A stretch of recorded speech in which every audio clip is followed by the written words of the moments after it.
Just finishing up this US GTS restoration for a customer in Florida. Almost complete, not much to do. Interior completely redone in leather. A couple small upgrades to the car, drop floor pans, hydraulic roller cam, Edelbrock intake. All the parts are ceramic coated. Intake manifold, valve covers, trans case, all the exterior parts on the trans.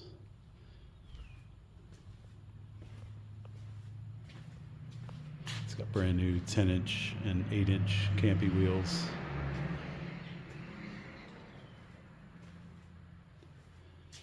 Upgraded brakes and cooling system.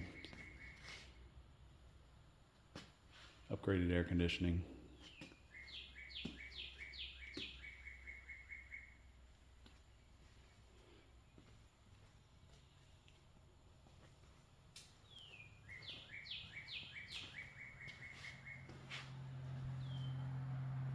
Should be road testing it today. Should be going to the owner in a week or two.